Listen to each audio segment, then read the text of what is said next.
l'ouverture du 10e congrès national du Front de la patrie du Vietnam placé sous le thème Solidarité, démocratie, innovation, créativité, développement. Le président de l'Assemblée nationale Trần Thanh Mẫn entame sa visite officielle au Laos et sa participation à la 45e Assemblée générale de l'AIPAC. Les efforts du Vietnam pour réduire durablement la pauvreté sont reconnus par la communauté internationale. L'objectif est de ramener le taux de pauvreté à moins d'1% en 2025.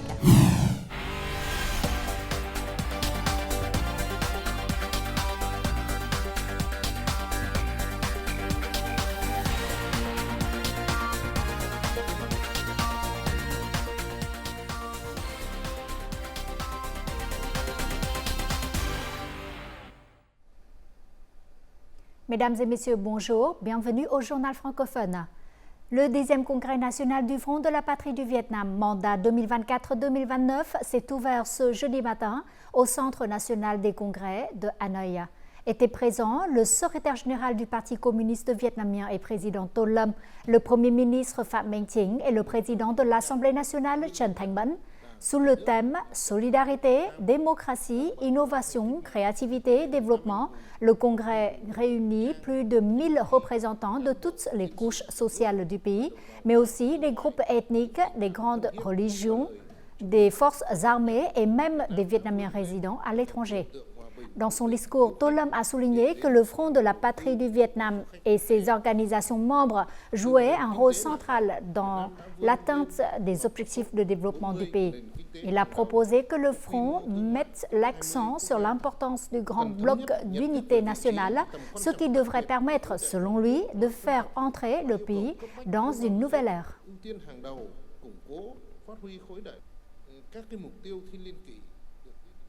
Le secrétaire général et président Tô Lâm a rencontré cet après-midi les électeurs de Van Giang, un district de la province de Hưng Yên. Cette rencontre visait à informer les électeurs sur les thèmes qui seront abordés lors de la 8e session de l'Assemblée nationale prévue pour la semaine prochaine. Concernant les questions soulevées par les électeurs relatives à la lutte contre la corruption, le dirigeant Tô Lâm a réaffirmé l'engagement du parti à mettre en place un cadre juridique efficace pour mettre fin à ce fléau. Il a également souligné la nécessité d'accroître l'efficacité des activités de la Direction nationale de lutte contre la corruption. Le dirigeant Tô Lâm a également répondu à des questions concernant l'établissement des mécanismes de gestion adaptés pour renforcer le rôle et la responsabilité de l'État, des investisseurs et des populations dans le développement urbain. À l'occasion de la journée des femmes vietnamiennes, le 20 octobre, le Premier ministre Phạm Minh Chính s'est rendu cet après-midi à l'Académie des femmes du Vietnam. Le Premier ministre a souligné le rôle important et la position croissante des femmes vietnamiennes dans la société. Il a rappelé que le parti et l'État avaient promulgué de nombreuses directives, stratégies et politiques importantes pour le développement de la femme. Dans une nouvelle ère d'accession nationale, Phạm Minh Chính a proposé que l'Académie des femmes du Vietnam continue de promouvoir ses traditions afin de contribuer au développement de la femme, à l'égalité des sexes et au développement du pays.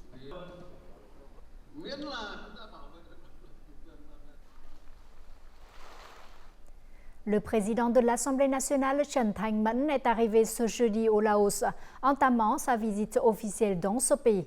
Cette visite inclut aussi une participation à la 45e Assemblée générale de l'Assemblée interparlementaire des nations de l'Asie du Sud-Est, AIPA 45. Aussitôt après la cérémonie d'accueil officielle, les présidents des assemblées nationales des deux pays se sont entretenus. Il s'agit de la première visite officielle au Laos de Trần Thanh Mẫn en tant que président de l'Assemblée nationale du Vietnam. Lors de son entretien avec le président de l'Assemblée nationale du Laos, Trần Thanh Mẫn a affirmé que le Vietnam accordait toujours la plus haute priorité aux relations traditionnelles uniques avec le Laos. Les deux présidents de l'Assemblée nationale se sont réjouis du développement vigoureux de la coopération entre les organes législatifs des deux pays. Les deux assemblées nationales coopèrent et mettent activement en œuvre l'accord de coopération signé en mai 2022. Chen Thanh-man et Saisanphan Phomvihan ont convenu de renforcer la solidarité, la coordination étroite et le soutien mutuel des deux assemblées nationales lors des forums régionaux et internationaux, notamment au sein du Conseil interparlementaire de l'ASEAN, l'Union parlementaire mondiale ainsi que du Forum parlementaire Asie-Pacifique. Concernant le retrait du Cambodge du mécanisme du triangle de développement Cambodge-Laos-Vietnam, les deux dirigeants ont convenu que le Vietnam et le Laos chérissent toujours la valeur historique des relations Vietnam-Laos-Cambodge et accorderont toujours la priorité absolue à la préservation, à la culture et au développement des relations de bon voisinage, d'amitié, de solidarité et de coopération globale avec le Laos et le Cambodge. À l'issue de leur entretien, Chen Thanh-man et Saisanphan Phomvihan ont assisté à la signature d'un mémorandum d'accord entre les deux assemblées nationales et d'un mémorandum d'accord pour établir des relations de coopération amicale entre la ville de Hội An, province de Quảng Nam, et la ville de Luang Prabang, province de Luang Prabang. Toujours cet après-midi, le président de l'Assemblée nationale, Chen Thanh-man, a eu une entrevue avec le Premier ministre laotien Saigon Siphandone. Les deux dirigeants ont estimé que malgré la situation mondiale et régionale compliquée et les défis persistants, les relations de coopération intégrale entre le Laos et le Vietnam continuent de se renforcer. Le Vietnam est l'un des premiers investisseurs étrangers au Laos. Le commerce bilatéral au cours des 9 premiers mois a atteint 1,1 milliard de dollars, soit une augmentation de 17% par rapport à la même période en 2023.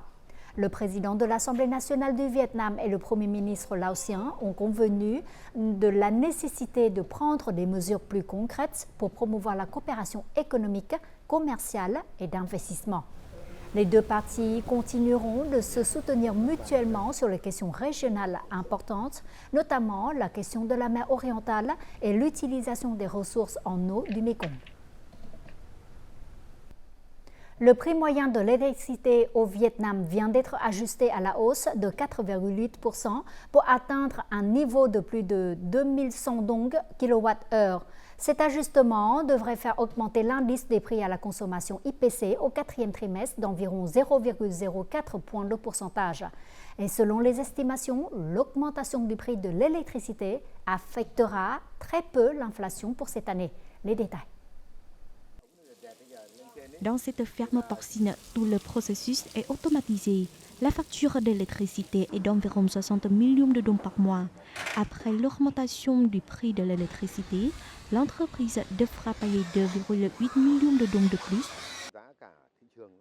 Cet ajustement à la hausse de 5 à 7% du prix de l'électricité n'exerce qu'un impact modeste sur nos activités. Désormais, il nous suffit de réduire la consommation d'électricité dans les heures de pointe pour compenser le coût supplémentaire dû à la hausse du prix de l'électricité.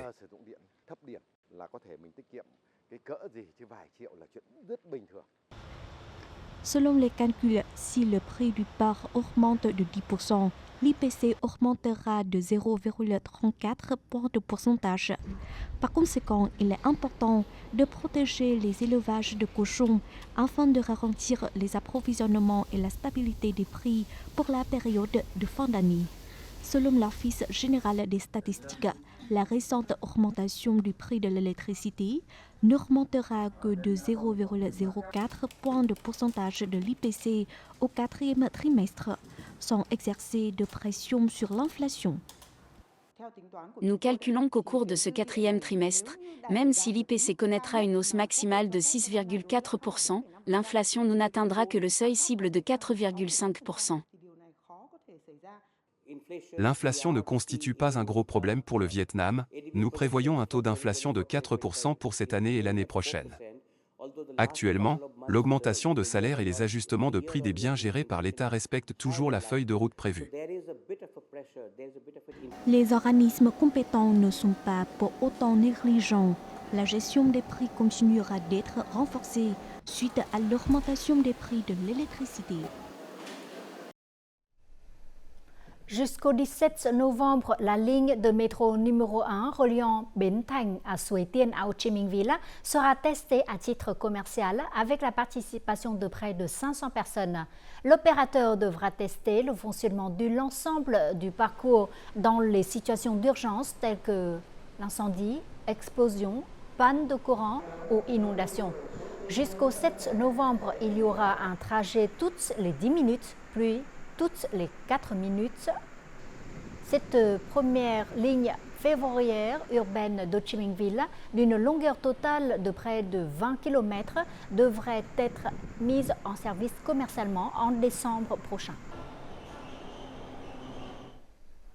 Notre journal continue avec les taux de change et l'indice de la bourse du Vietnam.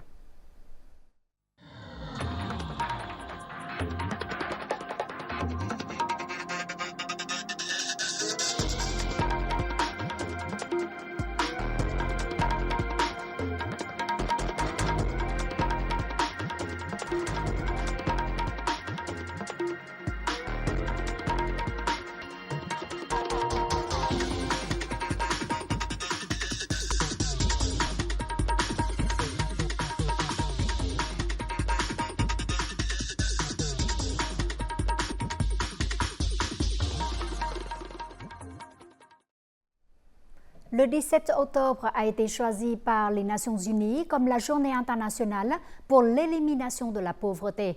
Ces dernières années, le Vietnam a toujours été reconnu par la communauté internationale comme un point positif dans l'éradication de la pauvreté, le taux de ménages pauvres étant passé d'environ 45% en 1992 à seulement 2,93% en 2023.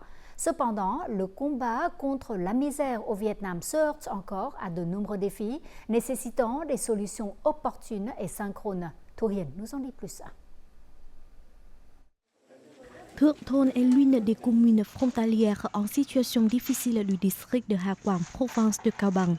La famille de M. Si de l'ethnie Hmong était auparavant l'un des ménages pauvres de la localité. De 2010 à 2016, grâce à des prêts préférentiels, sa famille a développé la culture de maïs hybride et l'élevage de bétail et de volailles. Par ailleurs, elle a reçu un soutien pour construire une nouvelle maison dans le cadre du programme de démolition des maisons temporaires. Auparavant, la vie était très difficile. Au cours des 10 dernières années, grâce au soutien du parti et de l'État et auprès des banques politiques, nous avons pu développer l'économie et échapper à la pauvreté. Nous continuons de mettre en œuvre des programmes cibles nationaux, en mettant l'accent sur la construction des routes intervillages et intercommunales pour que les gens puissent se déplacer facilement.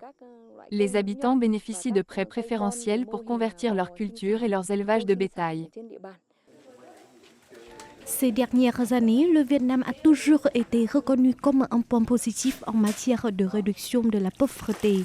Selon le rapport mondial sur l'indice de pauvreté multidimensionnelle, IPM, publié en 2023, le Vietnam est l'un des 25 pays qui ont réduit l'IPM de moitié en 15 ans. Le taux de ménages pauvres, selon le standard de pauvreté multidimensionnelle en 2023, a été baissé à 2,93%. Je pense que le Vietnam est pionnier dans la région de l'ASEAN dans la lutte contre la pauvreté. Le gouvernement essaie de comprendre de manière plus globale les besoins des gens en matière de nourriture, d'éducation ou d'autres facteurs, et cela a permis d'élaborer des politiques plus adaptées et efficaces. Les résultats sont indéniables, mais les graves conséquences de la récente tempête numéro 3 ont considérablement affecté le travail de réduction de la pauvreté du Vietnam. De nombreuses familles sont rapidement retombées dans la pauvreté. Le rétablissement et la reconstruction après des catastrophes naturelles ne sont pas faciles. Il est très important d'aider les communautés à construire des maisons anti-tempête et de soutenir leurs moyens de subsistance. En outre, le gouvernement peut utiliser des moyens financiers pour soutenir les zones et les ménages touchés par la tempête, en prolongeant la période de remboursement de la dette. Après la tempête numéro 3, la résolution 143 du gouvernement a proposé une série de politiques de soutien d'urgence aux ménages pauvres et quasi pauvres, contribuant ainsi à amener le taux de pauvreté nationale d'ici 2025 en dessous d'1%. Dans de nombreuses localités montagneuses, au lieu de compter sur le budget de l'État, les autorités locales ont accompagné les communautés ethniques pour qu'elles échappent de manière proactive à la pauvreté. Grâce à la restructuration des cultures et de l'élevage, de nombreuses familles ont gagné des revenus élevés et stables. Reportage réalisé dans la commune de Sin Suối Hồ, province de Lai Châu au nord, où vivent principalement les ethnies Mông et Dao. Avec le soutien des autorités locales sous forme de prêts politiques et de conseils techniques, cet homme est passé de l'élevage de porcs et de poulets à l'élevage de rats de bambou. Dans le même temps, grâce à l'application de la technologie pour vendre en ligne, sa famille peut gagner des centaines de millions de dons chaque année. Les revenus des rats de bambou peuvent être 7 fois supérieurs à ceux des poulets et des cochons. Nous vendons même sur TikTok et YouTube. J'ai maintenant un groupe stable de clients réguliers. Parfois, je ne peux même pas répondre à la demande. Ce champ de canard, actuellement en période de récolte, est le résultat des efforts de la famille de M. Zhang Alao pour restructurer les cultures. Couvrant une superficie d'environ 300 hectares dans la commune, le canard est en train de devenir une plante qui aide les agriculteurs de Sin Suối Hồ à sortir de la pauvreté. Le canna est une plante à haut rendement et considérée comme une spécialité de la région du Nord-Ouest. C'est pourquoi les autorités locales accordent la priorité à sa culture pour réduire la pauvreté. Depuis que ma famille a commencé à cultiver cette plante, nous avons pu gagner suffisamment d'argent pour couvrir nos dépenses quotidiennes et envoyer nos enfants à l'école. Après avoir identifié la clé d'une réduction durable de la pauvreté, les autorités de la commune ont activement encouragé les habitants à restructurer leur culture. Elles se consacrent à la production d'articles qui répondent aux besoins du marché. Nous facilitons l'accès des habitants de la commune aux prêts bancaires. Nous promouvons également l'idée d'autonomie parmi les habitants. Cela a un impact significatif sur leur réflexion, les encourageant à être plus proactifs que de s'appuyer sur le budget de l'État. Dans les temps à venir, la commune de Sin Suối Hồ continuera à mettre en œuvre des programmes de réduction de la pauvreté. Elle encouragera également les habitants à développer des modèles économiques innovants. Cela vise à les inciter à échapper de manière proactive à la pauvreté. Le Vietnam se classe au deuxième rang mondial en matière de réception de financement du gouvernement japonais dans le cadre du programme financement pour le secteur privé. Au cours de l'exercice financier japonais allant d'avril 2023 à mars 2024, au nom du gouvernement japonais, la JICA a accordé au Vietnam des prêts d'une valeur totale de plus de 102 milliards de yens. L'aide non remboursable octroyée au Vietnam a atteint 1,1 milliard de yens, contribuant ainsi au développement des infrastructures économiques et des ressources humaines. Le montant des financements japonais pour le Vietnam est au plus haut niveau des 6 dernières années, créant une base solide pour la croissance du Vietnam à moyen et long terme. Dans le district de Bắc Hà, province montagneuse de Lào Cai au nord, les Hmong sont célèbres pour leurs vêtements faits complètement à la main. Ils créent des motifs en dessinant à la cire d'abeille sur le tissu indigo. En préservant les méthodes artisanales traditionnelles, les Hmong maintiennent non seulement leur artisanat vivant, mais gagnent des revenus stables grâce au tourisme. Actuellement, très peu de gens connaissent le dessin à la cire d'abeille. Dans les villages de l'ethnie Hmong à Bắc Hà, on trouve principalement des femmes âgées qui exercent ce métier, mais elles ne sont pas nombreuses. Le dessin à la cire d'abeille nécessite de la part de l'artisan une compréhension des motifs traditionnels et de la minutie. Je suis ici pour transmettre les techniques de couture et de dessin à la cire d'abeille à mes petits-enfants. Cet artisanat est très difficile à maîtriser. Les motifs traditionnels ont été transmis de génération en génération et j'espère que les jeunes pourront préserver la beauté du peuple Hmong. Les motifs des vêtements de l'ethnie Hmong ont été bien accueillis par le public. En conséquence, des groupes de femmes et des coopératives locales ont été créés pour préserver et développer cet artisanat. Nous faisons toujours des efforts pour créer de nouveaux produits. Nous voulons que ces produits mettent en valeur la beauté traditionnelle du peuple Hmong mais apportent également une touche moderne pour attirer plus de clients.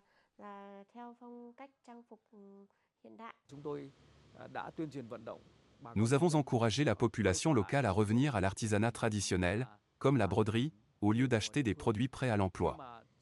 Nous considérons qu'il s'agit d'un artisanat difficile à perpétuer, mais une fois préservé, ce sera un produit clé pour maintenir l'identité culturelle traditionnelle.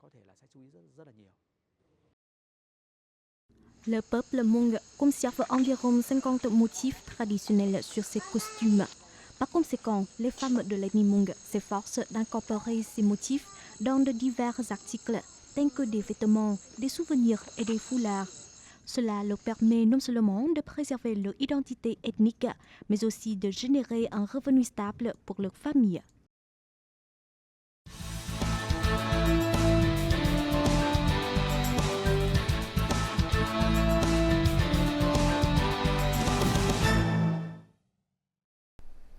Yuri Denisovitch est un journaliste russe résidant au Vietnam. Il est actuellement représentant en chef de l'agence de presse TASS au Vietnam. Peu de gens savent qu'il est venu vivre à Hanoï depuis l'âge de 12 ans, avec son père qui était également journaliste. Yuri Denisovitch a hérité de son père non seulement la passion pour le travail, mais aussi l'amour et l'attachement pour le Vietnam, en particulier pour Hanoï. Nous le rencontrons. Yuri Denisovitch travaille à Hanoï depuis près de 30 ans en tant que journaliste. Sa famille est arrivée à Hanoï en 1988 lorsque son père, également journaliste, a accepté le poste de correspondant à l'agence de presse TASS au Vietnam. Avec son amour ardent et sa profonde compréhension de Hanoï et du Vietnam, Yuri est devenu l'un des ponts d'amitié entre le Vietnam et la Russie. Ses contributions ont été reconnues par l'État du Vietnam. Yuri a reçu de nombreuses distinctions nobles, dont la médaille de l'amitié de l'État de la République socialiste du Vietnam.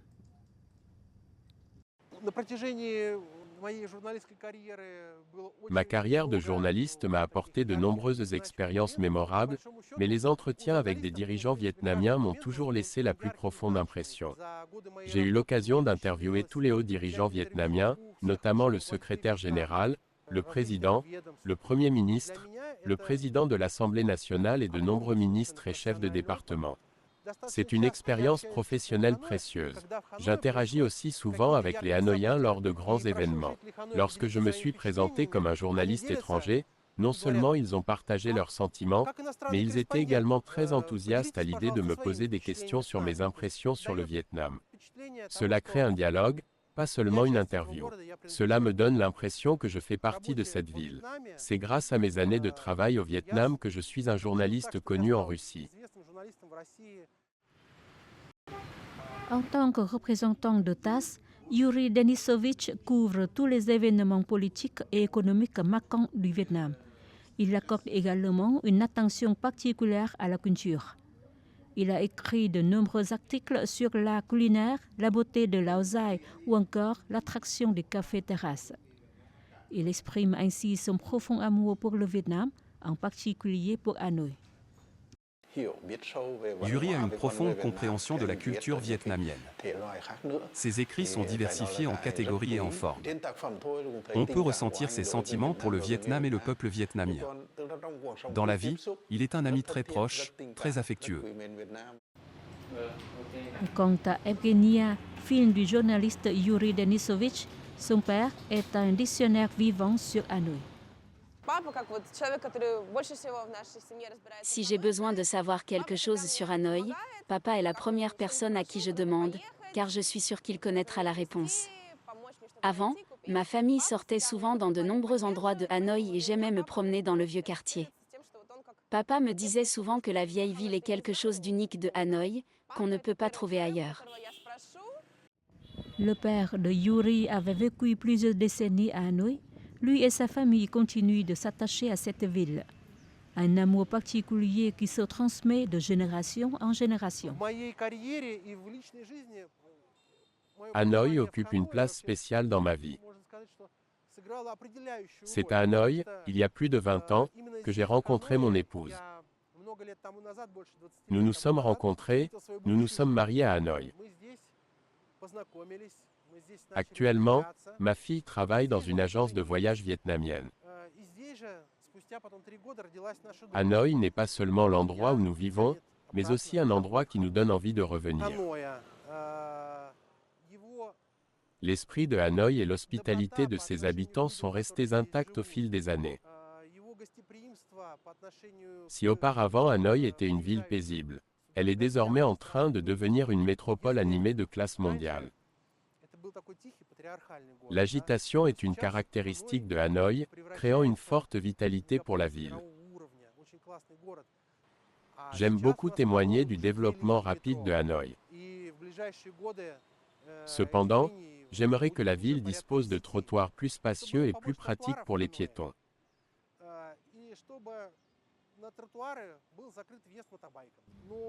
Yuri Denisovich souhaite continuer à travailler à Hanoï le plus longtemps possible.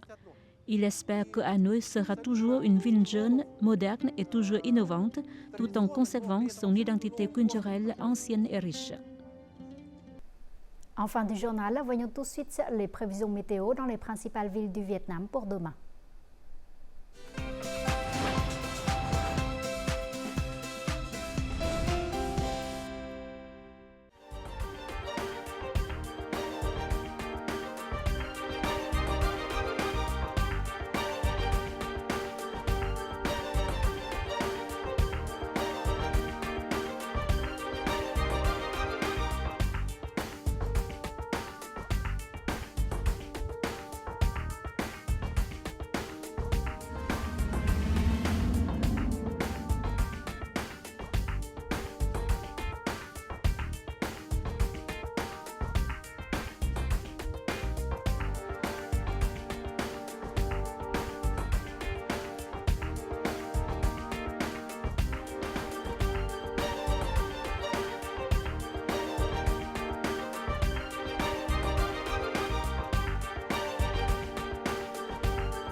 Les informations sur la météo a clôturé notre journal. Merci pour votre fidélité. Au revoir et on se revoit toujours demain sur VTV4.